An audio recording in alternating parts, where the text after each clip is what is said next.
of you are Norwegians or from that area, and so it's in your blood perhaps. And by the way, Norway, like last year, decided to invest like $2 billion, just Oslo, in bike infrastructure. But here are these societies that actually made a choice, a lot of them during the fuel crisis of the 1970s. In the case of Denmark, they had to revamp their economy around not being able to afford gasoline, among other things. And everyone started cycling. And now you have these cities, and we're starting to use this standard now, where you have the street, and then you have a little curb, and then you have like a 3-inch curb, and then you have a bike lane, and then you have a 3-inch curb, then you have the sidewalk. And you find this on all the major streets, or many of the major streets. And I couldn't get any good pictures of Copenhagen because there were just bikes in the way of everything. Just people on bikes, and honestly, all the squares are full of bikes, all the public spaces are full of bikes. Everyone's biking everywhere. And it's cold there. I mean, it's not the best weather. Granted, their winters aren't as bad as your winters, even at their worst. But just the way that there's actually an infinite number of ways a city can be, and being able to step back and stop naturalizing, stop taking for granted the current qualities of your city, and also understand that even if we've built our city largely around driving, there are still a lot of people who don't need or necessarily want that lifestyle. Right.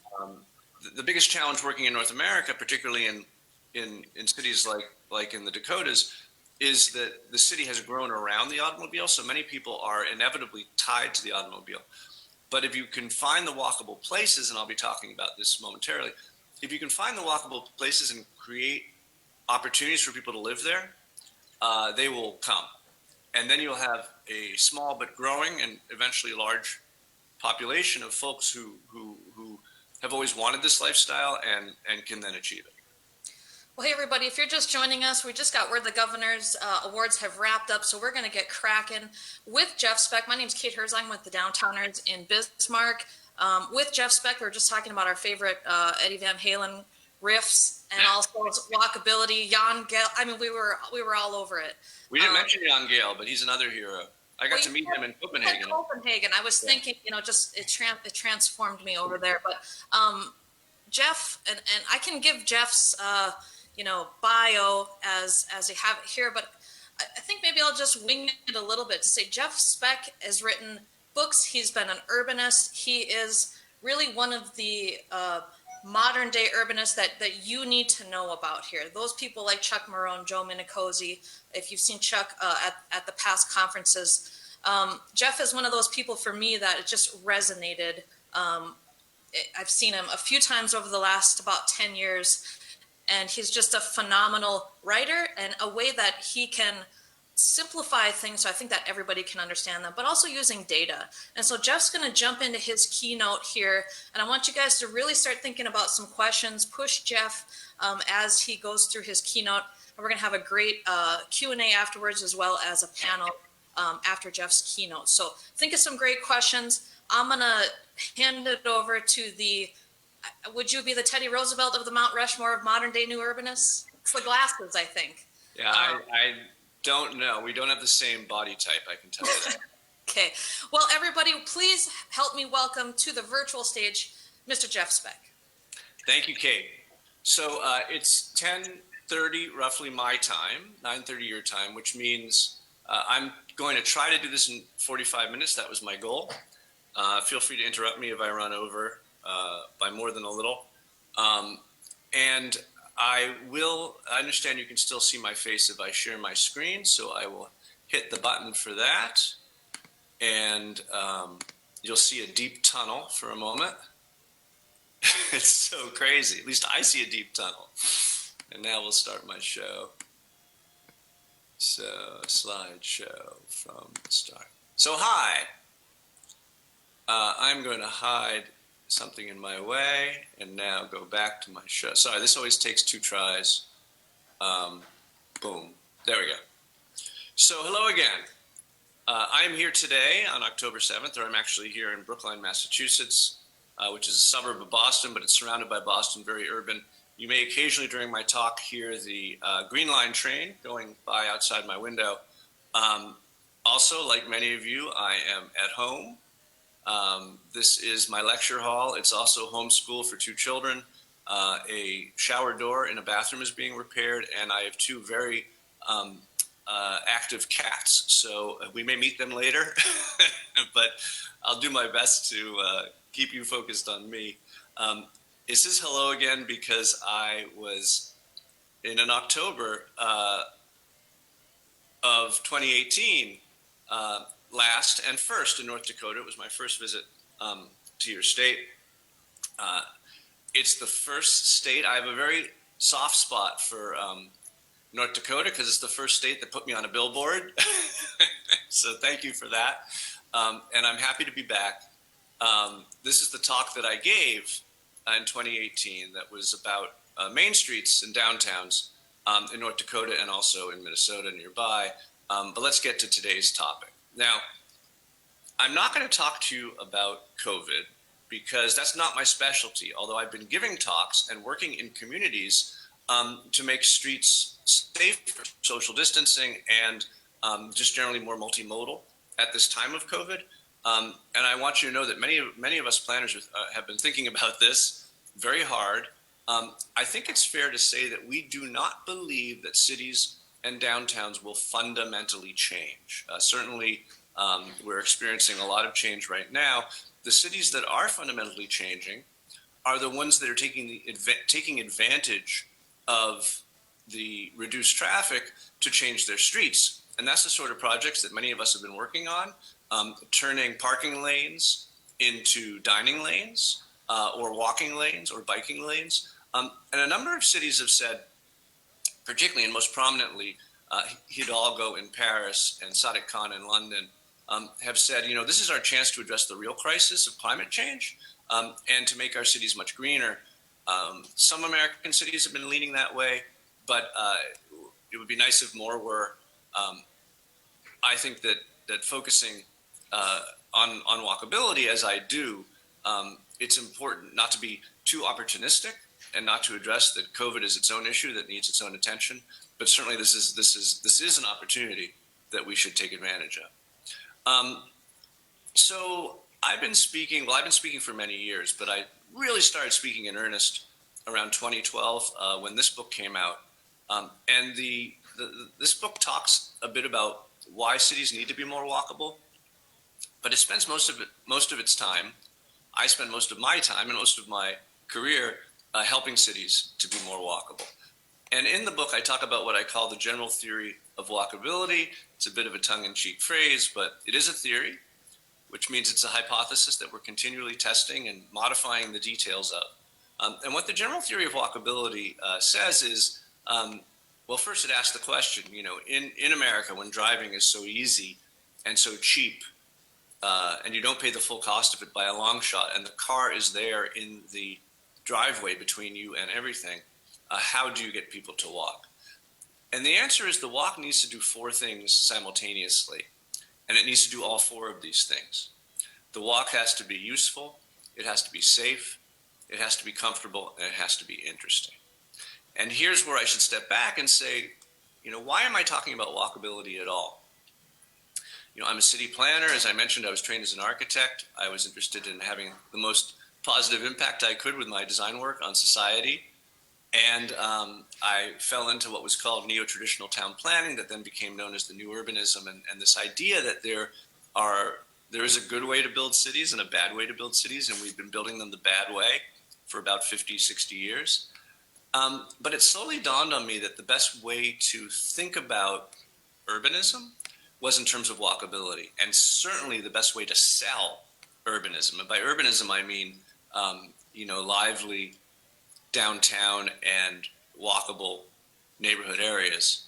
I'll be explaining through this whole talk what I mean by urbanism. But the best way to communicate it is through this idea of is your neighborhood walkable?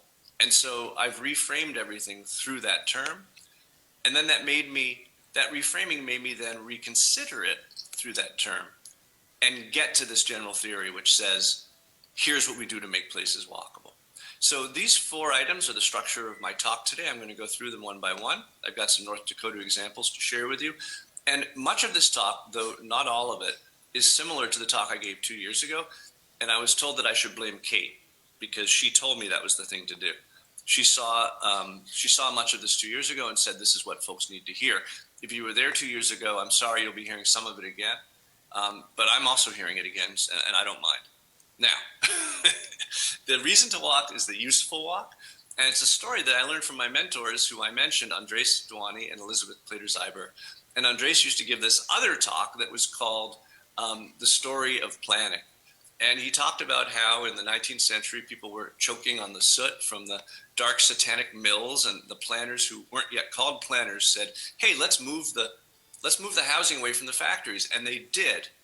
And of course, lifespans increased immediately and dramatically, and the planners were hailed as heroes. And we like to say they've been trying to repeat that experience ever since. So you have the onset of Euclidean zoning, the division of the landscape into large areas of single use. I was an art history major, which they say is not the most lucrative major, but I can tell you that when it comes to zoning, you don't want a Rothko, you want a Syrah. Right, Rothko did the blobs, and Syrah was the pointillist. And the more pointillist, the more confetti-like, the more fine-grained your urban land use is, of course, things are close to each other, including this red color you see at the bottom of the screen here, and scattered throughout, which is uses mixed vertically within the same building. So the first step to a useful walk is to get rid of your Euclidean zoning and to allow every use with every other use, except for, we used to have noxious uses like slaughterhouses. We've exported most of those. And so the division by use no longer makes much sense. Now, this gets me to my fundamental I had mentioned the talk that Andres had given that blew my mind. And it was called Towns versus Sprawl. And I like to share just very briefly the concept of this talk wherever I go, which is to understand that there are only 2 tested ways to make community, right? There's 1,000 ways to make a city, but there's only 2 ways that we've tested by the thousands. And one is the traditional neighborhood, and the other is suburban sprawl. The traditional neighborhood is defined as being compact, diverse, and walkable. A neighborhood tends to be about 5 minutes walk from center to edge. It's diverse in the sense that there are larger houses and smaller houses and places to work and worship and shop and recreate. All within easy walk. And then there aren't that many, there are lots of streets and small blocks. So the streets themselves can be, generally speaking, pretty small. Now, sprawl, in contrast, clearly not diverse, square mile of house. It's not compact, as the name sprawl would imply. And then look at these streets. Most of them don't go anywhere. They're cul-de-sacs and they're loops. So those few streets that do connect actually have to carry all the traffic of the entire city.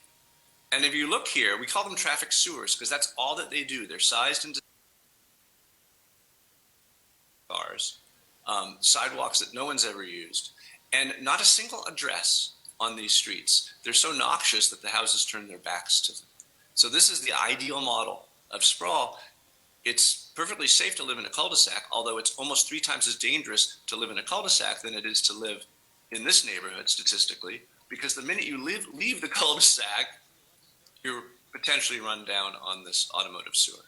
So those are the 2 models. It's fun to break sprawl down into its constituent parts, the places where you only live, where you only work, where you only shop.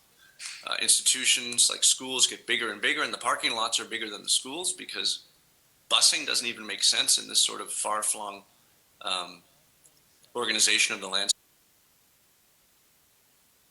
And then even ball fields are consolidated.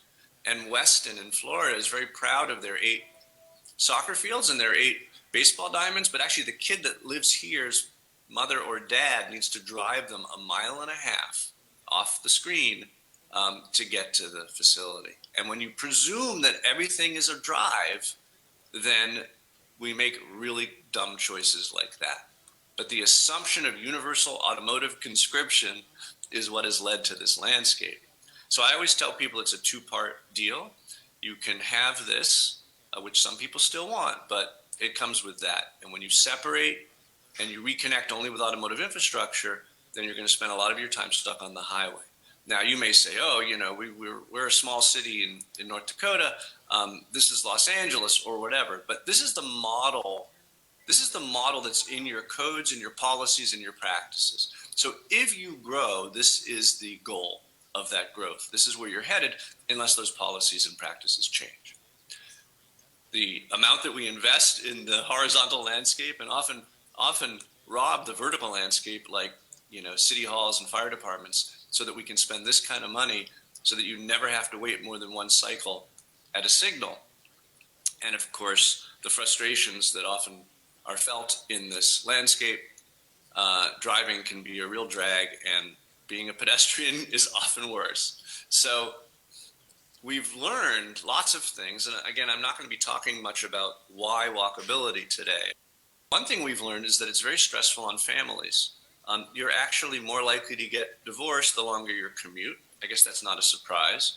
And then this is a slide that I got from the epidemiologists, the doctors who've been talking about this now for 20 years. And they make it very clear the reason why we have the first generation of Americans who are expected to live shorter lives than their parents. Kids born after 2000 are expected by the CDC to become diabetic is because we have engineered out of existence the useful walk in our communities. You know, the idea that you drive to park, to take the escalator, to the gym, to get on the treadmill, to exercise is why we have this morbidity in our society. Diet matters, but so does activity, and we've made activity not useful. So here are the two models side by side. And this is the part of the show, very briefly, where I finish up talking about building new places, because I'm really going to be focusing on your existing places and how to make them better. But what you see on the left is the sprawl model, and what you see on the right is the traditional model.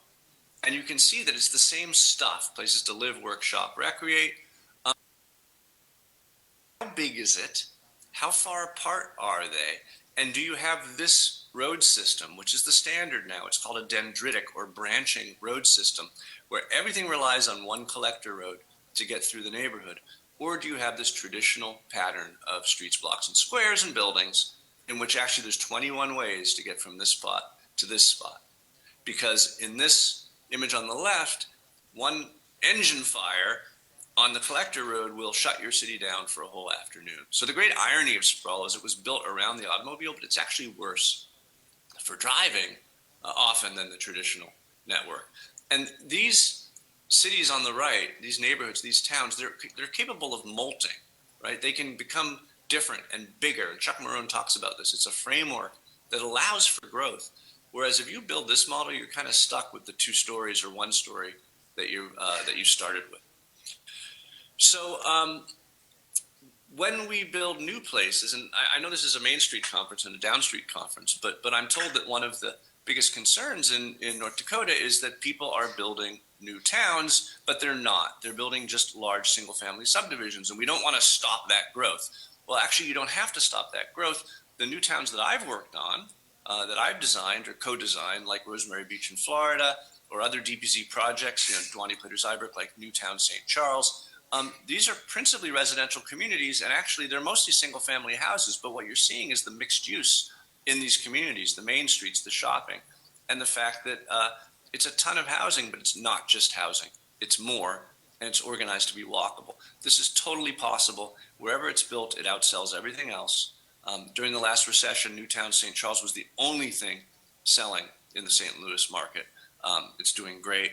So your developers could actually make more money if they were to embrace this model. But let's talk about downtowns. When you're looking at a downtown and you're trying to make it as useful as possible, you have to look at the mix of uses and ask what is missing or underrepresented. In almost every downtown that I've been to in America, housing is underrepresented. And when you bring the housing back, when you start to get some bodies downtown, ideally about 1,000, everything else kicks in. Retail gets better, dining gets better. And this is no surprise because you need to have that 24-hour city to be lively. Jane Jacobs back in the early 60s was talking about Wall Street. And she said, why Wall Street has 400,000 people that come there every day to work. Why is there not one good gym on Wall Street? Why is there not one good restaurant on Wall Street? Like really good. And the answer was what she called time spread. That idea that you need to be occupied around the clock. A dinner crowd, and so does a gym. You can't rely on bringing people downtown. You have to put them there.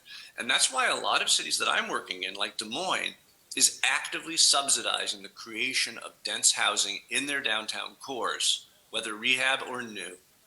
In 2000, they had 2,500 units downtown. Now they've got about 10,000 units downtown.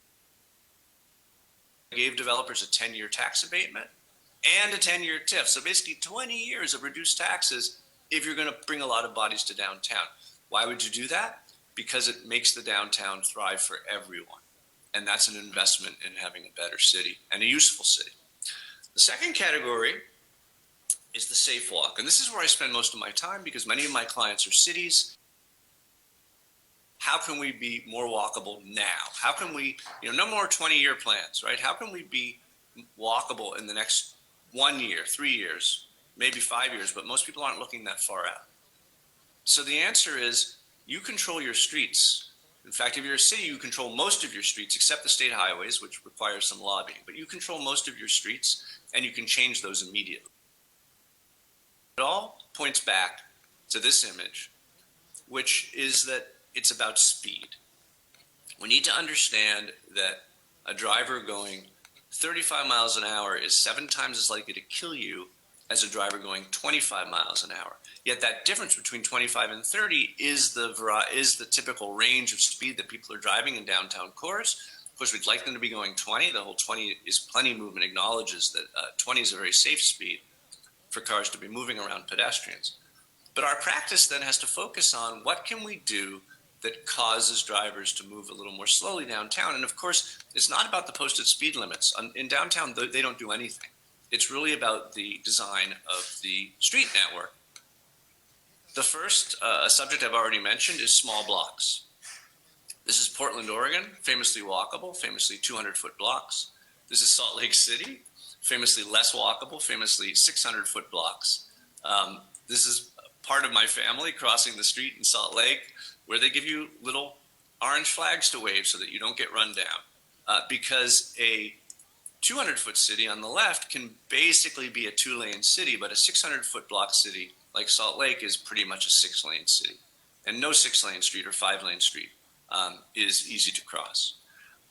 Here's a study of 24 different California cities. When you look at the average block size, as that doubles, the number of non-highway fatal crashes almost quadruples. So block size when you're building new places, but also when you're considering consolidating blocks or super blocking or eliminating a street, the larger your blocks, the more dangerous it's going to be, and that is not recommended. So you've got a nice tradition of small block cities in North Dakota, maybe 250-foot blocks typically in Grand Forks. Here's Grand Forks next to Portland, not so much bigger. And of course, Portland is the extreme, so you're doing quite well there. And then Williston, I could show you 10 different cities. Williston is pretty much the same. Fargo, pretty much the same. You're in good shape. This is what we call good bones. So the issue of whether you're walkable or not, we can say it's certainly possible to be walkable in your downtown cores.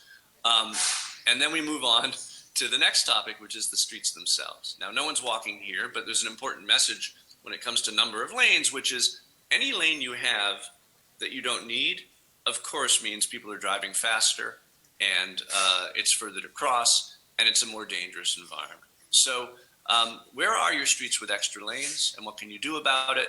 And please don't think that you can reduce congestion, that limited congestion that you have in some of your cities. Don't fall into the trap that has now been fundamentally misproven that you need to, in any case, to have wider streets to handle congestion. Why? This is another point I have to make wherever I go because it's the great black hole in traffic planning. People are still taught this, that your road has a certain capacity, that when your number of trips exceeds that, this difference generates congestion, and that you can solve that congestion by widening the road.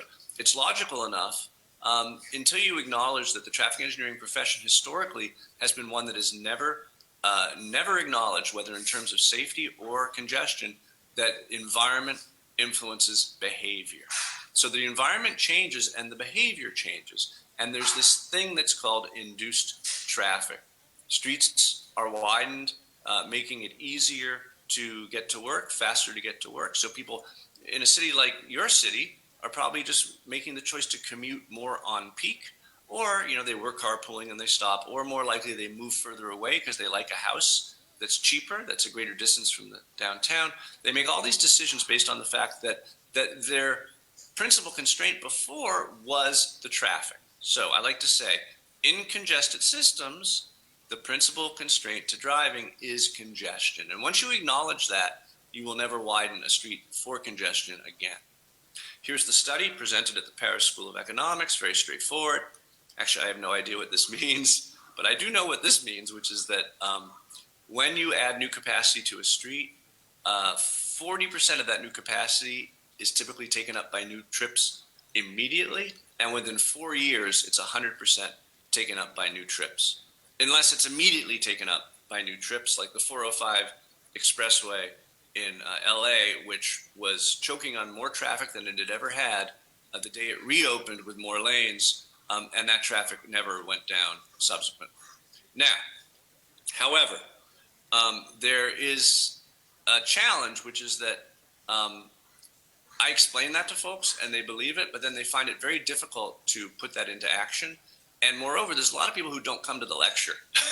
So, it's a very hard argument to win. So instead, I address a different argument, which is to ask, do you have any streets that are actually not congested? Do you have streets that could be narrower that don't have congestion on them? And it's very easy to determine what that is. Now, in Oklahoma City, the mayor came to me because this was about 10 years ago. Prevention Magazine named Oklahoma City the worst city for pedestrians in the entire country. Now, that's an unfortunate. He called and he said, "What do we do?" And I said, "Let's do a walkability study." And he said, "What's that?" And I said, "I don't know, but let's find out." And we looked at the car counts. This is the first one I've done now out of about 14. We looked at the car counts and we discovered these counts on the downtown streets. And we know that 2 lanes can easily handle about 10,000 cars per day. So look at these counts. 4 lanes or more, Sheridan, 10,000. These are streets that were designated for high level traffic. Hey, if you'll excuse me for 1 minute, I know there's a lot of background noise and I'm going to fix that. Hang on for 1 second. And if you guys have questions for Jeff, use the hashtag 1MCND. We'll be monitoring that hashtag and try to ask him questions as he finishes up. He also has a panel coming up after this with some great North Dakotans talking about walkability. All right, Jeff's back. I hope you're back. Distracted, but I was distracted, so it's hopefully going to be quieter now. Construction. So these are the streets that were designated to be in the brand new downtown plan to be 4 to 6 lanes wide. Yet they had 10,000 cars per day, 8,000, 5,000 cars per day. This street, which I showed you, could be a 2-lane street, and it's 6 lanes wide. So luckily, Devon Energy was building this new tower in the downtown that was generating $1 in tax increment, and they said, "How can we spend that money?" And the answer we all came to was, let's rebuild every street from building face to building face in the downtown core. 40 blocks of streets. It was my job to do the curb-to-curb designs for all of these streets, and I was able to cut the travel lanes about in half, get rid of street parking, because that's great for businesses, and also add a bike network where no bike network existed. So a typical street went from this to this, and here it is under construction. And then this was one of the largest streets through the downtown, which became this. By the way, we don't, as I'll be talking about, we don't do bike lanes like this anymore integrated into the street, but this was a plan from about 10 years ago. This is what you do if you have money. And we really did transform the downtown. Look, I have a visitor. You can say hello to Queso, and now we'll put him on the floor. I always say, though, don't necessarily rebuild, restripe. You can restripe a whole downtown for the price of rebuilding a few streets, and most of the jobs I do not rebuilding streets. But when we did this project, there was considerable concern about gridlock. And the standard engineers who'd been working for the city for years, the consultants said that it would cause a complete traffic meltdown. And of course, it didn't cause any traffic problems at all. People adjusted very quickly and easily to it. Now, you've got many cities and towns that have streets, many of them state DOT streets, that are wider than they need to be. The traffic counts, I think, on this street are nowhere near even probably 15,000, which 3 lanes would handle, and yet it's 5. And of course, you have many streets that have a lot of pavement that may historically have had a different number of lanes, but we can see, like on this street in Minot, that the parking has just been striped to fill the space. So is there room for double head in? I guess not. So we'll do head in on one side and parallel on the other. This is a way to slow the traffic down and also to provide more parking. Similarly, in Devil's Lake, here's a slightly wider street. So, okay, let's park on both sides. These sort of changes can be made immediately and quickly and cheaply. Of course, you might ask yourself, as we'll be discussing in a minute, whether there are other things you could put in your street that might be more useful.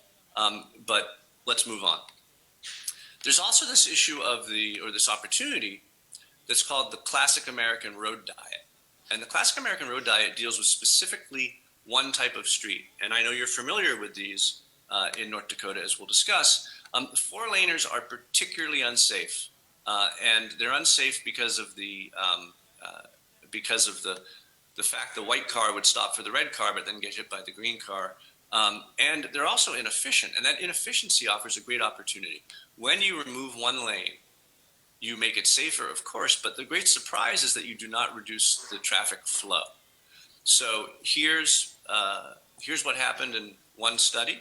You can see that the injuries dropped precipitously, but here's 23 different streets, and you can see that the remarkable thing is that the travel throughput, the number of vehicles, is basically the same before and after, because 4-lane streets are very inefficient.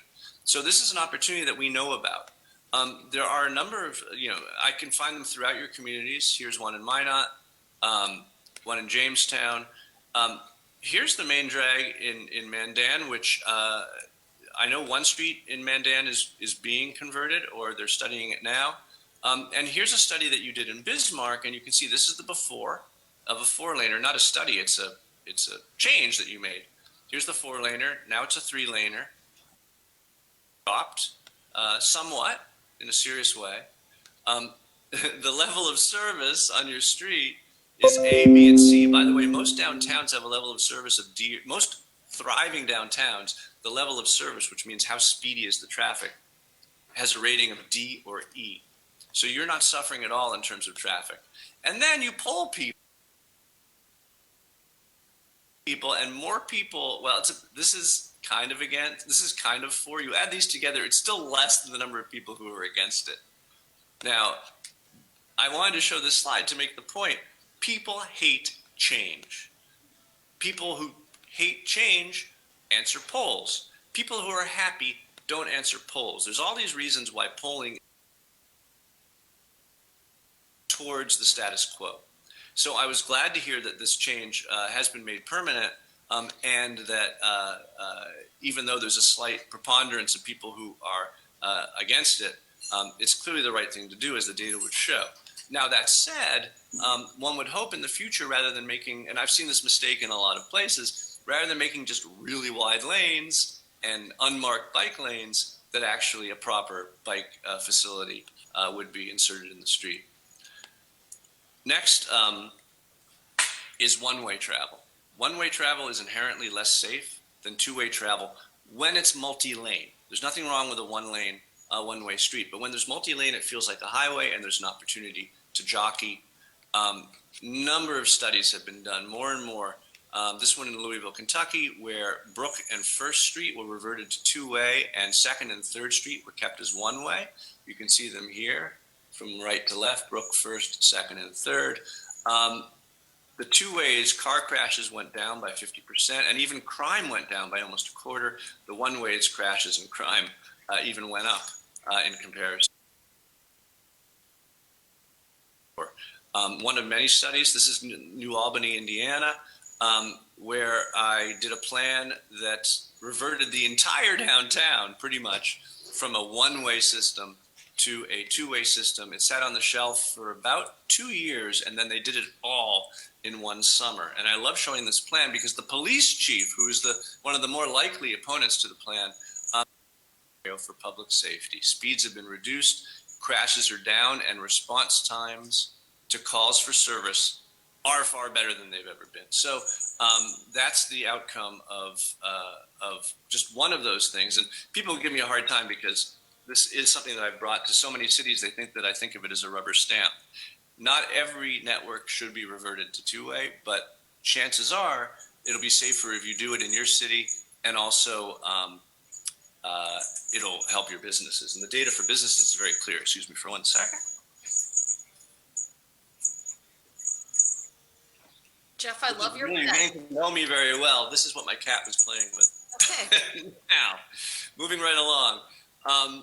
So in Fargo, you have this pair. Now, I understand that there have been some small reversions done in some of your cities, but none of these ones I'm showing you have been reverted yet. In Fargo, it's 10th and University, shown here, one of them. In Bismarck, it's 9th and 7th. Here's one of them shown here. Where safety is an issue, where you have a lot of crashes, and where businesses could be doing better, that's the place to do these first. Here's Bismarck. Now, next, I mentioned that the lanes in your road diet were rather wide. Lane width is the next issue that pertains to safety. The wider the lanes, the faster people go. Andres Duani used to show this slide and say, the typical street to the typical subdivision in America is now wide enough to allow you to witness the curvature of the earth. And indeed, it's true. This is a subdivision from the 60s, and here's one from the 80s. And you can see this, the same height of airplane, but the streets just get wider and wider because the standards have changed. Such that my old neighborhood in South Beach in Miami, when it wasn't draining properly, they rebuilt the sidewalk to the new standard. Everything was fine before, but no, we had to lose half our sidewalk and our street trees because this new standard had kicked in. What happens in wider lanes? People go faster. Here's one study. This is conclusively understood. And that's why people fight for narrower lanes when they are given the opportunity in their communities. NACTO, the National Association of City Transportation Officials, has now made it clear that a 10-foot lane is the standard again. Now, this is for busy urban places. Residential places can have narrower lanes yet, but in your downtown streets, your standard should be 10 feet again. You've probably pushed it to 11, and probably many of yours are 12 or 13. In fact, here in Dickinson, First Street in Dickinson, is Park, Drive, Park. So it should be 8, 10, 10, 8, 36 feet, but it's 50 feet. Here in Valley City, it should be 36 feet, but it's 55 feet. So you have a lot of room in some of your streets that's available, both to make it more safe, but also to insert other things in the street. And I don't doubt that you are hard at work pursuing changes to these streets right now. Yes, you need a place to put the snow. The place to put the snow is in the parking lane. This fellow left his car there, and he shouldn't have, but this is what happens. Parking lanes are important for snow storage, but they allow you to not make your driving lanes any wider. Next, parallel parking and street trees. Parallel parking is an essential barrier of steel that protects the curb and people on the curb from moving vehicles. I've been saying that for years.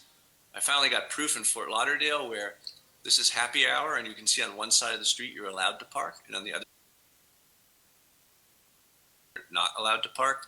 And this is the parked side of the street, and this is the unparked side of the street, because no one wants to be sitting next to cars going 40 miles an hour. And of course, the parking also slows the cars down. The street trees shown here also slow cars down, sometimes dramatically. But of course, there's something that protects the pedestrian from moving vehicles, and also studies show actually make streets safer for drivers. Very few studies have been done, but those few studies that exist show how show how streets with street trees have fewer accidents than the same street further along where there are no street trees. And this is a Dutch artist's interpretation of what a street looks like, or feels like, actually feels like, when you don't have parallel parking or street trees. Curb radii, we were discussing it in the chat. The looser the radii, the faster cars go, the more of a street you have to cross. A lot of cities are making changes in their downtowns to tighten up those turns so that cars aren't speeding around them and pedestrians aren't exposed for such a distance. This is in Grand Forks, the one that I discussed in the chat beforehand. This is one currently in Bismarck. I believe similarly, it has not been made permanent. I'm not sure why. All the data was good. This may be more an issue of politics than of planning. But again, a lesson I'm learning in North Dakota is maybe you shouldn't do a pilot project. Maybe you should just build it permanent from the beginning. And then one other thing is centerline removal. So what they learned in England, and yes, people are on the wrong side of the street. What they learned in England is when you remove the center line from a street, people drive 7 miles an hour slower. So this is a tool that we've started to use in Maine here in New England, where you can see a typical country road has been striped with less than a 10-foot lane, no center line, and this is for walking and biking. And when a car sees a pedestrian, they're sure to keep out of it. And when they see another car coming, they make sure there's no pedestrian and they use it. These are called advisory lanes, and they're a great new idea. And then finally, cycling, which I say is the biggest revolution currently underway in only some American cities, and it's the cities that are investing in it. And what we learned from Portland, Oregon here, and what we certainly learned from Pittsburgh and from Chicago, is that when you provide a comprehensive network, and then not until, and that's the challenge, not until you provide a comprehensive network that really gets people where they need to go, will you get a large cycling population. But once the neighborhood is actually large enough to be, once the network is large enough to be effective, that's when you get the massive cycling population. So you have to not give up hope as you build your network until it's complete. And then the data is very clear, you will get a lot of cyclists. Now, this kind of bike lane is no longer considered safe. The gold standard is this, where the parallel parking is pulled off the curb. The parking lane protects the bikes in this buffered bike lane. Here's another one in Chicago. This one in New York City, when it was built on Prospect Park West, of course, cycling went up and speeding went down and crashes went down. Remarkably, as many cars are driving through this street in the same amount of time as they did before when it had one more lane, because basically they were speeding from red light to red light, and now they're driving more calmly. So this being New York City, of course, there was a drawn-out 5-year protracted lawsuit, but eventually the bike-hating NIMBY trolls grudgingly surrendered to reality. And I like to show this image and contrast it with this image, because nobody wants their daughter in the door zone, and this sort of bike lane is just not effective because people put stuff in it. The trash goes in it. This is the Uber coming to pick me up outside my building. Why can't they just park in the parking spot? There's 2 of them there, but no, they always sit in the bike lane. People are always putting something in the bike lane, which is why we need to protect our bike lanes. Of course, Minneapolis is a real a North Star for us to look at, consistently winning awards for the amount of cycling. And when you look at this chart, which shows the warmest states to the coldest states, and you're down here, and then you look at this line bouncing around that has nothing to do with weather, and you're like, okay, that's the number of people that are cycling. And Minnesota is doing very well. I'm sad to say that you're off the charts. You got to 0 in North Dakota. Maybe it wasn't measured properly. But cycling here will kick in when you get the investment here. It's bad weather in Denmark. They say there's no such thing as bad weather, just bad gear. And of course, as I mentioned, Minneapolis keeps winning awards for the amount of cycling that happens there, even though there is a fair amount of opposition, as anywhere, to any sort of change, as I described, in cities. This is no longer the image of the cyclist that we need to think about, the mammal, the middle-aged male in Lycra. This is your urban cyclist, or more importantly, statistically, this is probably your urban cyclist, probably biking in unsafe conditions. The data shows that cycling is not the elitist activity that people think it is. Fully 39% of cyclists, people who bike to work or school, are in the poorest 25% of population. So it's the opposite of elitism to be building bike lanes. The last two categories, and I know my time is running short, the last two categories are quick: the comfortable walk and the interesting walk. The comfortable walk is a little counterintuitive because we all love our broad plains and our big sky and our wide open spaces, but actually what we love the most is a feeling of enclosure.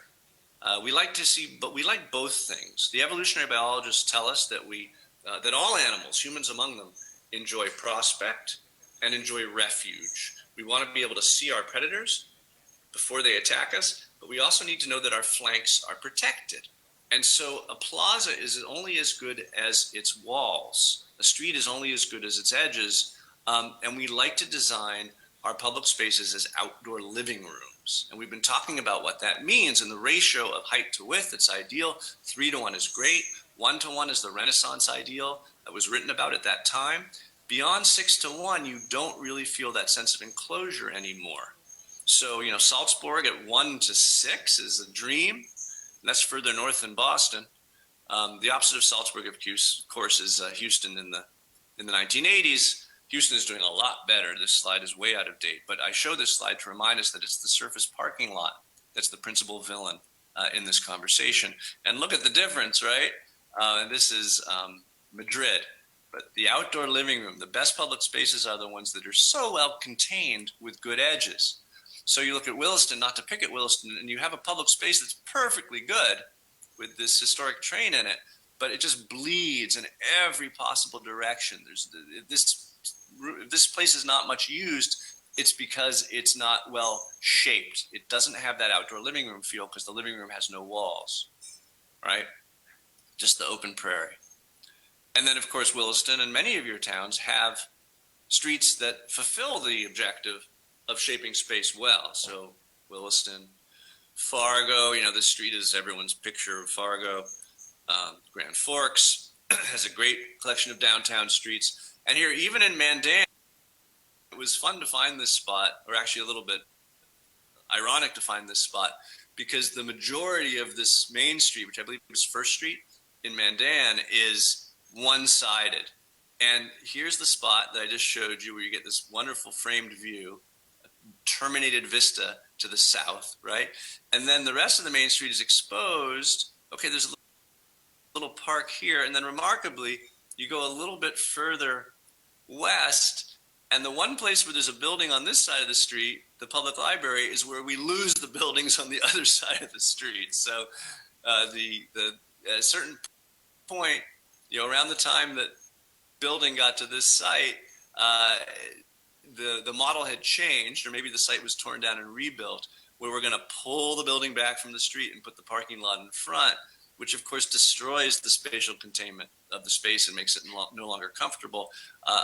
Number one rule of urbanism is buildings up against the sidewalk, parking in back, as we could have done here and made this a really great street. So at least we have this in Mandan. And then finally, the interesting walk has to do with not being bored. We talked about the Renaissance ideal of one-to-one spaces, and here you have one in Grand Rapids. And Grand Rapids is a very walkable downtown. It just so happens that this street is not very popular for walking on because it's too boring. And when one side of the street is a exposed parking deck, and the other side is a conference facility that was apparently designed in admiration for that parking deck, it's just too boring to walk down. So we've learned that. Oh, and here's what we say: blame the architects. And excuse me, we have another cat toy.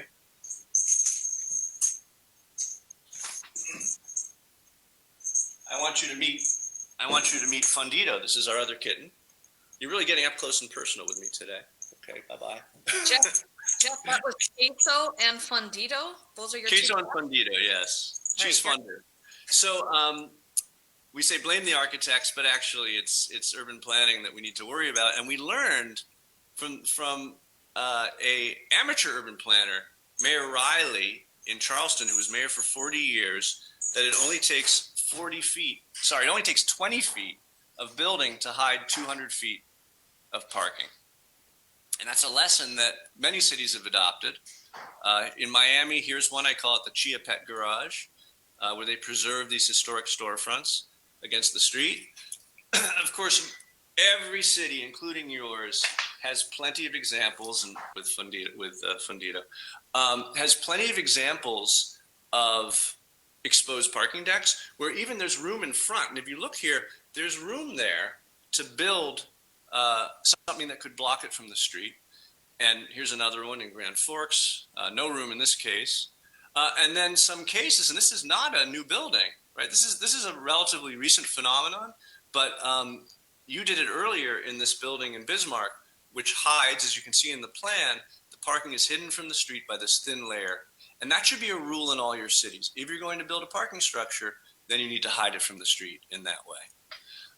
And then finally, blank walls. You know, blank walls are boring too, and you can put murals on them, which make a big difference. And cities like Philadelphia, shown here, have invested in mural programs to make their blank wall parts of the city interesting again. That's a good American example. Here's another one, and then you have the European example. I don't necessarily recommend this in North Dakota, but if you do it, just take care of it, keep it clean. So here's Jamestown, which has a really nice new square, although it could use some more trees, I suppose. But the challenge here is that it's got blank walls up against it. Now, there's an opportunity here to build structures, shallow, perhaps incubator, retail, or something along the edge of the space. But just as spaces need shape, they need activity to make, and they need supervision. Jane Jacobs talked about eyes on the street, right? There's no eyes on the square. So building something against this party wall, very shallow, would make a big difference, and then the square might be more used. And then finally, we have this example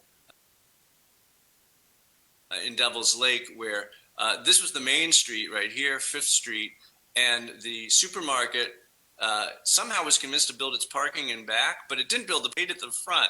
So this is the experience on the next street, but here's the experience on the main street of Devil's Lake. And so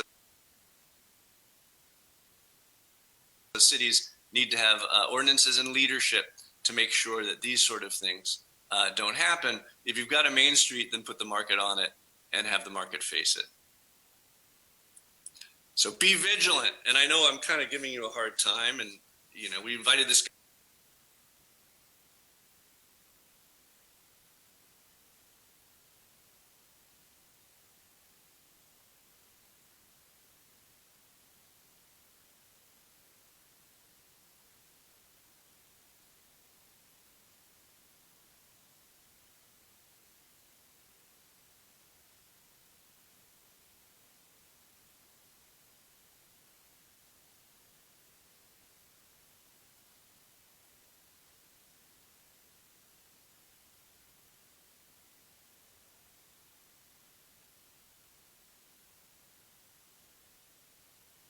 some cities. I would love it to have a large impact on yours. And Walkable City is the book I wrote that's for everybody. Now, I wrote another book more recently called Walkable City Rules that's for people who are doing the work. And it's got details, measurements, photographs, charts and graphs, you name it. If you're actually someone who either is an activist or professional is working in cities to make them more walkable, this book is for you. It's recently out. And then I've got 2 TED Talks. So if you want why walkability, not how to do it, but why walkability, there's this one on TED.com. And then a short version of the talk I just gave you is also at TED.com if you want to share this with some other folks. I teach a class at Harvard every summer, hopefully next summer, fingers crossed. You can find out more about that. It's just a 2-day class. Any of you can take it. And you can find out about that on my website, which is jeffspeck.com. And so many resources are available there, so I'll direct you there as well. Now, I'm told that my breakout session, which I think is following, and the hosts will tell you, is the Q&A for this talk. So if you found it interesting and have questions that pertain to your own community, I encourage you to join me at the breakout. And Kate, is there an opportunity for a little conversation now, or are we moving all along? Yeah, I think maybe we can ask and have a little bit of Q&A if you're okay with that. And we'll try and end a few minutes, 10:30, so that we can jump over to your breakout session. I'm seeing a lot of good questions from our 1 Million Cups team here on Facebook. Somebody asked, is there a better way to engage community feedback when trying implementation projects? So you had mentioned that, hey, maybe we just ask for forgiveness because polling people maybe is not the best way to get good feedback.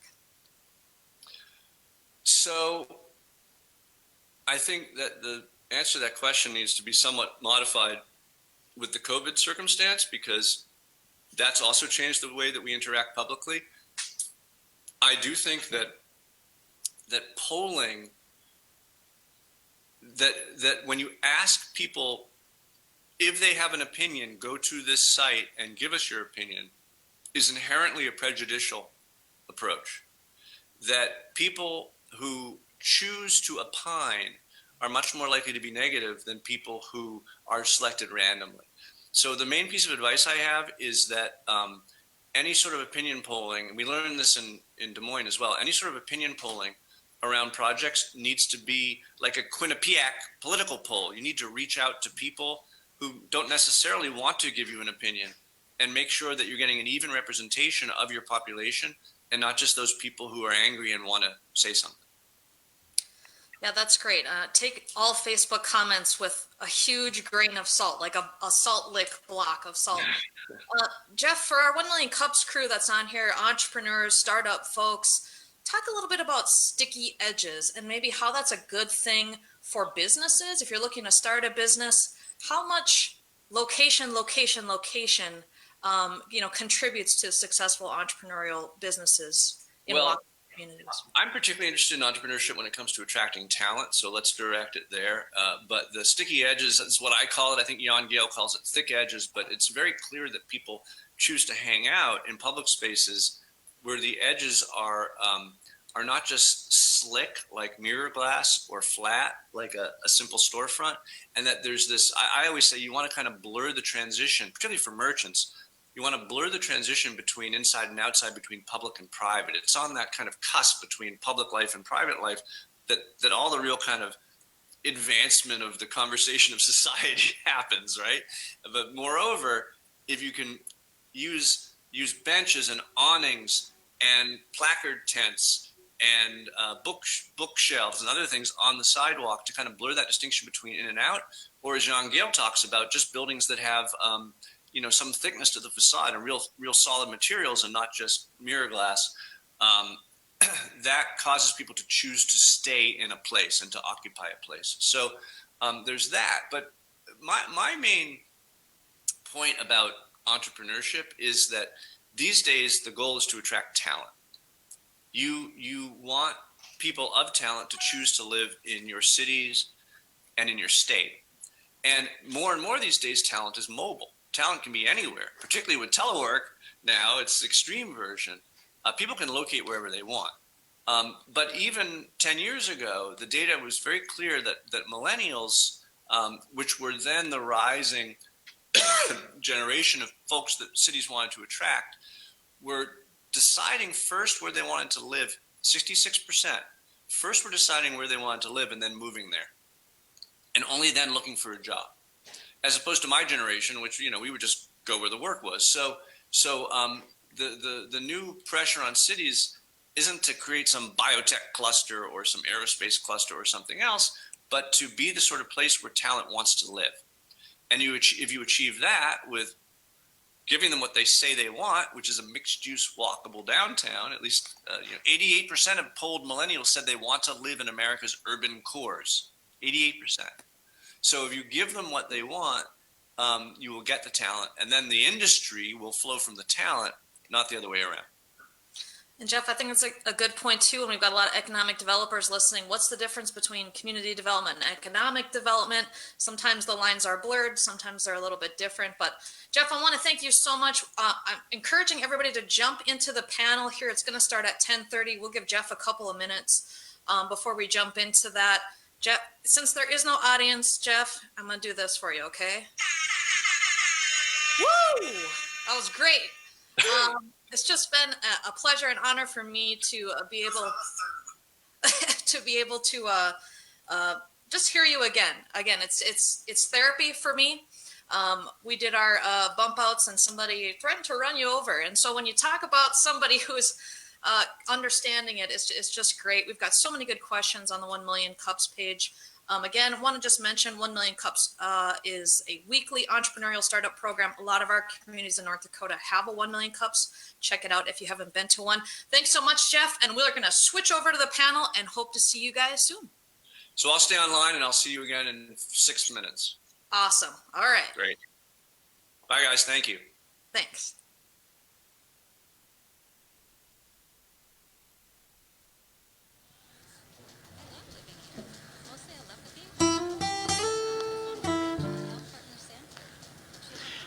Wow, what a great